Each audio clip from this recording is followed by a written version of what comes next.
Hello, welcome back for Season 3, Episode 11 of Uncanny Oddities.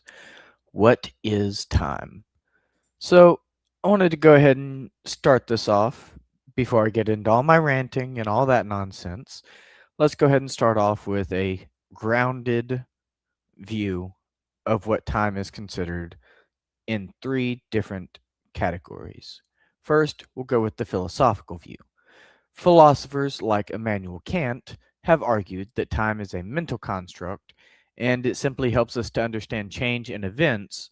And from this perspective, time exists in our minds rather than an objective reality. I'm going to circle back to that in a minute. Now, the scientific view.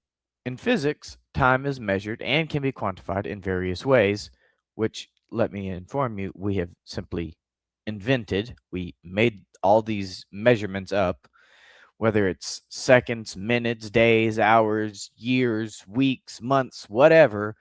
We literally invented all those names for those periods of time. Time, you know. But according to Einstein's theory of relativity, time is relative and can vary based on speed and gravity, suggesting that what we perceive as time can indeed feel different under different circumstances, such as torsion, which Kozyrev talked about, which we'll get to that later on, and the spiritual view. Many spiritual traditions emphasize the present moment, suggesting that the past and future often distract us from experiencing life fully. So, this is just saying, like, be present in the now, and that's why they call it the present because life is a gift. That kind of ideal, that kind of ideology and belief system. Now, going back to the philosophical view, it says that time exists in our minds rather than as an objective reality.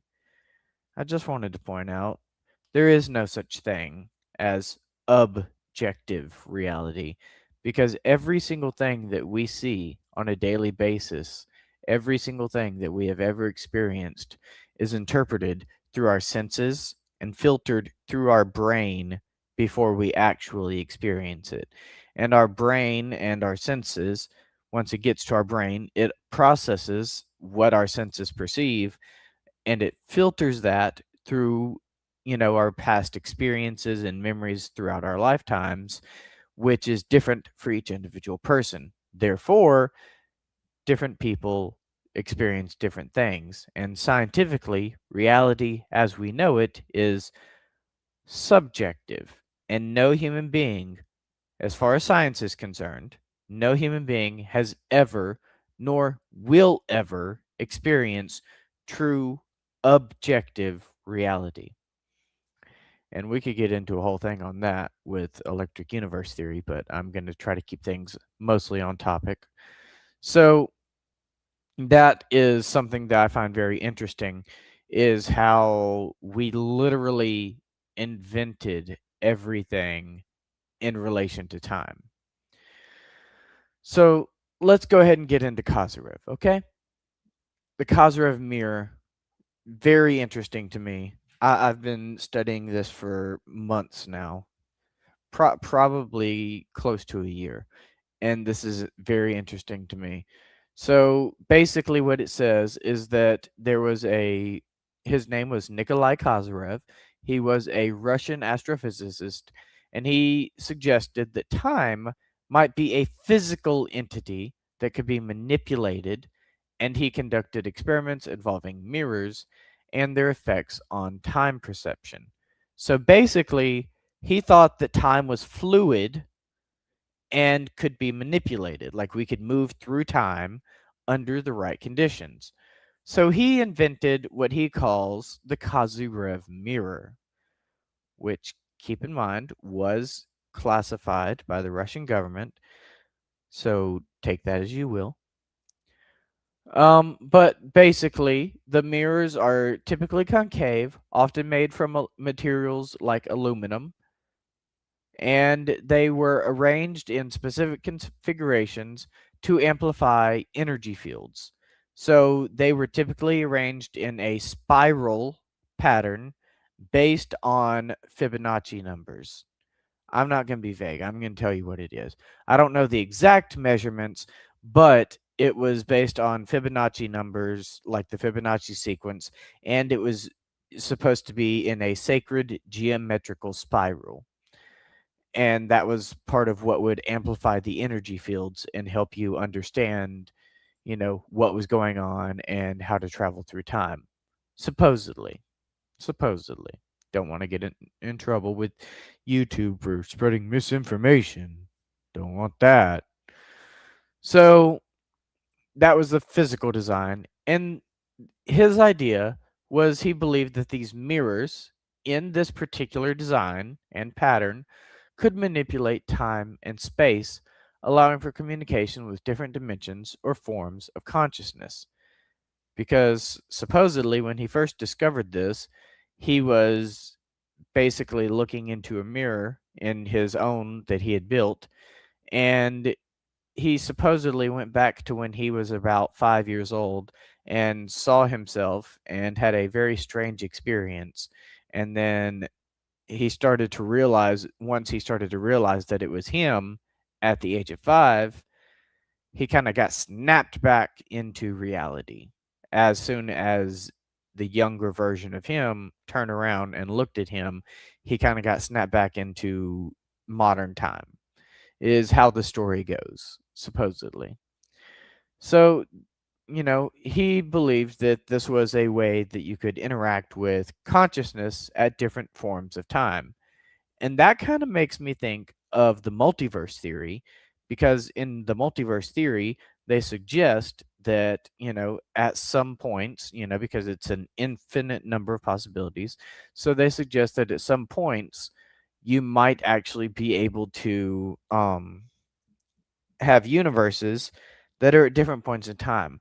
Like you could go back in time to the medieval ages, but it would just be a parallel universe that had not advanced as far as we had. Or you could go into the future and, where they have hover cars and all sorts of crazy stuff like that.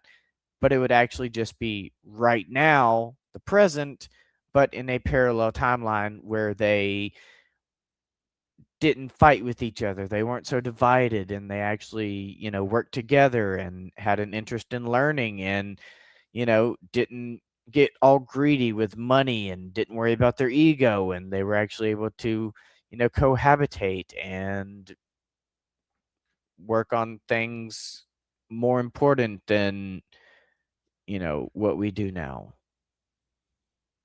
Sorry, not trying to go on too much of a rant there. But, maybe they did a better job in their timeline, so they were more advanced than us. But it's still just right now, but in a parallel timeline, a parallel universe, if you will. So that one was always really interesting to me to, think of it like that. Because he said that there were these things which he called torsion fields, which is basically what would, twist up and bend the time into that spiral shape.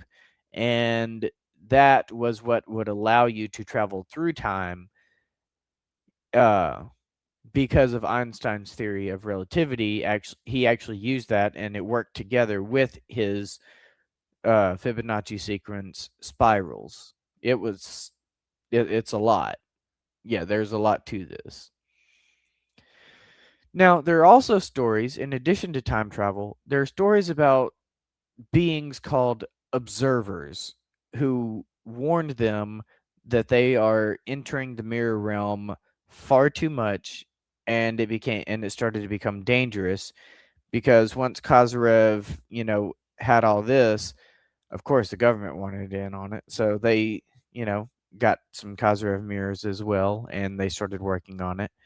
And while they were working on their own experiments, they were told that these observers started to pass on warnings that, hey, if you keep coming in here, it's not going to end well. Like, you really need to stop doing this. The world is going to end. Like, seriously, stop. This is bad for you. And so some reports suggest that individuals using these mirrors have experienced phenomena similar to time travel, such as time dilation or altered perceptions of time, such as Kozyrev himself when he went back and got to visit himself at around age 5, when he, the one we were talking about earlier. And there were other people who claimed that they could see themselves at different points of their life. Some of them got to communicate, and others were just a disembodied observer, unable to communicate with anything.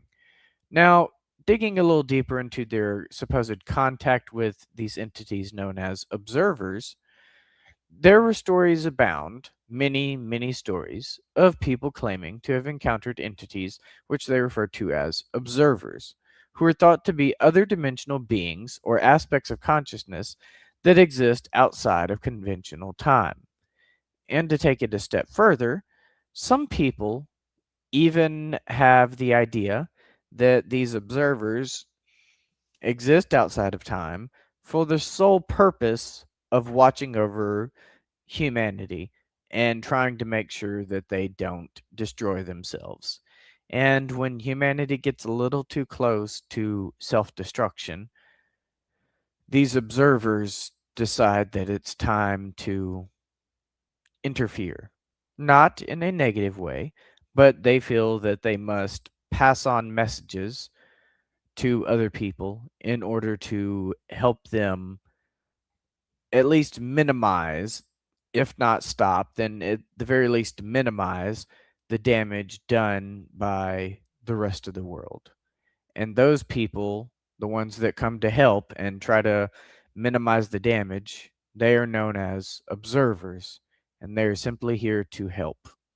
And that's why they try to warn you, hey, something bad is going to happen. There's some dangerous stuff going on. You might want to, rethink what you're doing. You might want to rethink some of your, stuff you got going on. So that is the story of the time travel and the observers in relation to Kozyrev Mirrors. Because, you know, time as we know it does not exist.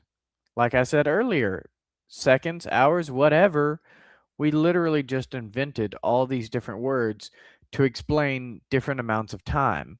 But at the end of the day, it's all just cellular entropy. The only time that truly exists is right now.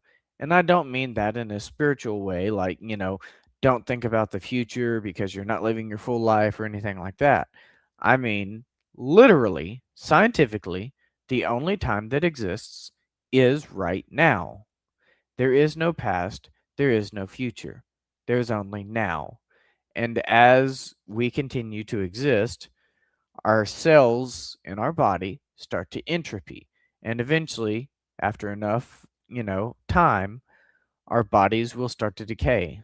But even once our bodies decay, the soul still is there. And I know soul, typically sounds like a very spiritual or religious word, but it weighs 21 grams. That's right. It weighs 21 grams. They did an experiment to try and test the weight of a soul, and that, yes, they did account for, voiding your bowels at the end of your life and all that. They counted for the blood and the organs and muscles and all that stuff. They counted for everything. And the mathematical difference between when someone was still alive and after they had passed away was a difference of 21 grams, which was really kind of interesting because they actually made a whole movie about it, but they tried to bury the research and they try to say it's just fiction. So it's very interesting because it could be fiction, but it could be true because they do hide a lot of truth in fiction, as we've seen with some of the stuff coming out recently, and I'll just leave it at that. Now, I'm an advocate for truth, and I think that, because they say that, a lot of people will argue against the Kozyrev mirrors, but my argument that the Kozyrev mirror actually did exist is the Russian government literally like classified the information for a very long time. So my question is, if the Russian government actually went through the trouble of classifying the information and saying it's top secret, why would they go through all that trouble if they didn't, at the very least, believe that it was true?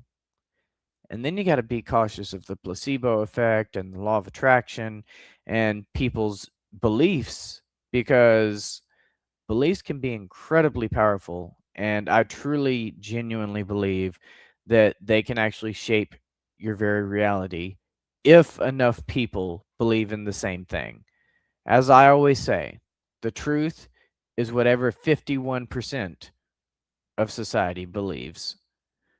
Whether it's true or not, if 51% of society believes in something, then it becomes true, just because of that power and that spiritual belief. So, my last question for you tonight is, what do you think of time? Is it real? Is it fake? Or does it even matter? So, you know, as we always say, stay uncanny. Thank you for coming out, and we will see you next time.